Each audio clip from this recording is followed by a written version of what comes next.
Hey everyone, Adam here with another What Is video, this time covering a game coming into early access, New Cycle. This won't be so much of a review, though I'll give my opinions throughout, but more of a what exactly is this game about, so you can decide if you want to play it yourself, watch content about it, and so on. So without further ado, here's What Is New Cycle. Actually, one quick ado, I wanted to thank the developers for sponsoring this video. New Cycle is a colony management and survival game set in a post-apocalyptic world. Although the game does have a little bit of storyline, it is at its heart a supply chain management game. I don't mean that in a negative way though, and would even compare parts of the game to other beloved titles such as Vanished, Anno, and even a little bit of Factorio or Frostpunk. I do also want to mention that despite the game being in development for a few years, it's just now hitting early access, so there's definitely going to be more additions to the game.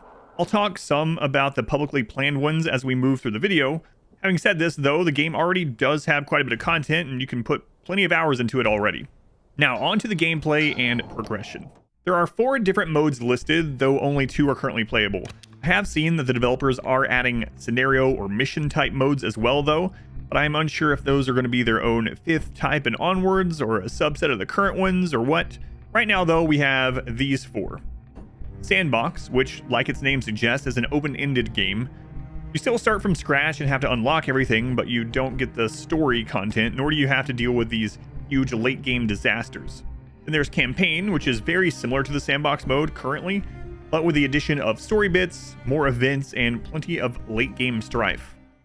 Then we have Sanity, which says that you start with a more advanced settlement, but it's one that's crumbling due to disease, social issues, and so on. Old Ways, in which you start with a medium-sized but advanced civilization who must defend themselves against a threat that destroyed their previous home. Full disclosure though, as of the time of this recording, Sanity and Old Ways are not available in my alpha version. For the sake of keeping things from getting too lengthy, in this video we're going to focus on the campaign.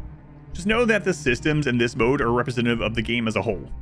So right off the bat, after choosing campaign, you'll be able to choose your starting map. There are currently 4 map types, each offering its own strengths and weaknesses. In addition to your biome, you can click the difficulty and adjust to whatever type of experience you'd like. The game offers 4 set difficulties, but also allows you to customize your own. So for example, if you are someone who wants a really tough time managing all of your people and resources, but maybe don't want to have to deal with sudden calamities amidst all these other responsibilities, you can just set that in here. Once you're happy with the settings, hit start play and you'll be taken to your new home. Small camp with a meager group of workers and little to no supplies. So I did want to stop this and take a quick moment to mention how much I really do love the UI in this game. It's functionally great and also actually really pretty and well thought out. I played a ton of these new city builder survival games. This one has one of, if not the best looking UIs in my opinion. Now, as I mentioned, the campaign does have a bit of a story. You're going to learn how the Earth and its old technology was pretty much wiped out by massive solar storms and the civilization fallout from that event. Some of the details are breadcrumbed to you, while others are presented right off the bat. At the end of the first bit of story, you can choose to be guided by a basic tutorial for the first little bit of your colony, or you can just skip it. If it's your first playthrough, I always suggest just going through the tutorial. Before we really get into the systems of the game, I wanted to mention that this game does have a pause button, but unlike many of the city builders that I've been playing, you are not allowed to issue commands or even look around while paused. But not to worry too much though, in addition to some faster speeds, the game offers the very slow 0.1x speed option right at the top. As alluded to earlier, this game does become a supply chain game pretty quickly. But to ever get to those, you have to worry about the very first basics of survival. The early cycles of a settlement will be about finding food, water, wood, stone, and then starting those supply chains by turning the raw materials into meals, lumber, shelter, and so on. Before long, you'll be building roads, mines, farms, and much, much more. Speaking of building, I really do like what the game's done with the building options. Everything's on a grid by default, but you can press tab to change between this and a free build mode at any time. So if you want to put in your own like crazy roundabouts or build your houses in a Frostpunk-like circle, you can do that. Although there are currently more than 50 building types and such to go through, I wanted to switch gears to start talking about the citizens a little bit. In the beginning of the game, you will start off with workers. These are pretty much just any adult in your colony, and yes, I'm sorry, no kids in the coal mines for us, at least not currently. Eventually, you'll be able to train craftsmen and specialists as well.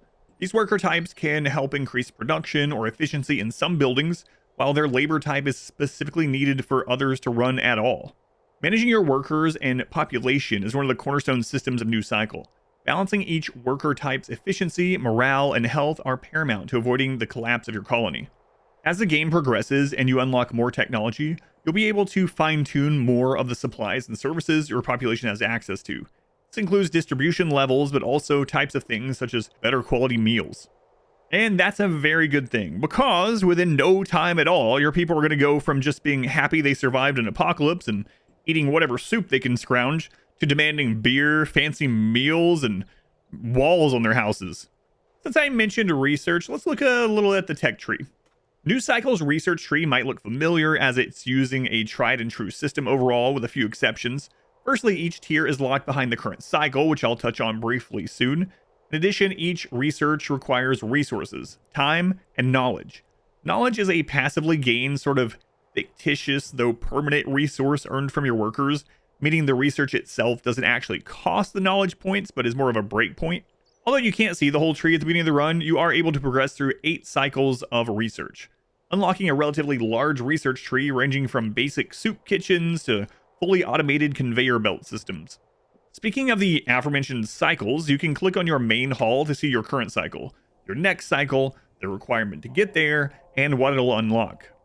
Currently, the only requirements for moving to the next cycle is a relatively arbitrary colonist and knowledge count, which I can admit can be frustrating sometimes when you have everything else and you're just kind of sitting and waiting on that last colonist to tick you over. Now that we're clicking around the UI, I wanted to show a few more menus and controls you'll end up using throughout your gameplay to keep track of your settlement and maximize its potential. Here we have the annual report. As its name suggests, you'll be presented with one of these at the end of each year, which is 30 days of game time.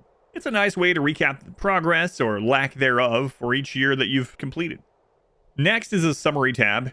Here you can view charts of various metrics, which will expand as you unlock more types.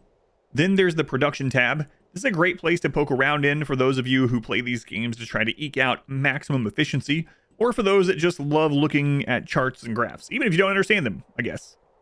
Everything on the top bar is also clickable and usable, from deciding which resources you want to track by right-clicking them to changing the day-night cycle. In the bottom right is the season indicator. This will tell you how much longer you have in the current season, but will also predict things such as the amount of natural resources like animals, mushrooms, and water that'll be renewed in the coming spring. The left side UI elements are some of the most important. We've already gone over research and development, but let's check out the others. First is the overview and report section. This area is chock full of valuable information about your settlement, from overviews on storage space to what's impacting your citizens' lives, to even information on each individual person, building, and resource. You can even get a quick view of what's happening in your region of the world. Which leads me to the overworld and exploration, the other button here. Eventually, you will unlock the ability to have scouts. You can send these scouts out into the world to discover regions and resources. As you do so, and you unlock the necessary technology and materials, you can actually build resource gathering stations out in the world. At first, these return very little, but you'll unlock roads, tools, and even train routes to eventually have these locations steadily pouring in resources to your city. These ventures aren't completely autonomous though. Each generally requires some workers, food rations, tools, and other resources. In addition to all the systems I mentioned, I wanted to loop back around to the story bit. New Cycle does contain story, but it also contains tons of events and actions that you must make decisions on. And there's rarely a right decision. You may very well run into a slaver and, hey, what do you know? Your mine is short just a few workers, so maybe. Well, do you tell the guy to take a hike and shove it? You buy the slaves, or maybe try to help free them?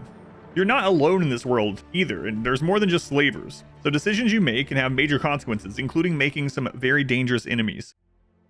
For now, that basically does it. That's New Cycle and its systems in its current form. The game is all about treading the fine line between survival and flourishing, keeping your people happy, but making sure work efficiency stays high enough to ensure that survival. Get your supply chains rolling and advance from simple camps and soup kitchens to fully automated conveyor belt systems, massive locomotives, hubs, and much more. You'll keep putting out fires, both metaphorical and very, very real blazes, while trying to answer the game's ever-looming question: is there a future beyond survival? And I know this video didn't go over every single system and nuance of the game, and definitely none of the strategy, but I wanted to keep it from getting too crazy long, and I feel like this is enough information for you to make an informed decision on how you'd feel about the game. I've enjoyed my time with it so far and plan to play a bit on stream in the coming weeks. If you're curious how many hours I put into it to have these opinions, I played a little bit more than 20 hours, so not a ton, but not just scratching the surface either. I also do look forward to seeing what new development occurs throughout the early access cycle. If you enjoyed this news cycle video or it helped you at all, please consider subscribing to the channel, liking the video, leaving a comment down below, and sharing it with others. Be sure to also check out my live stream on Twitch or by clicking the live tab here on YouTube. And as always, thank you for watching.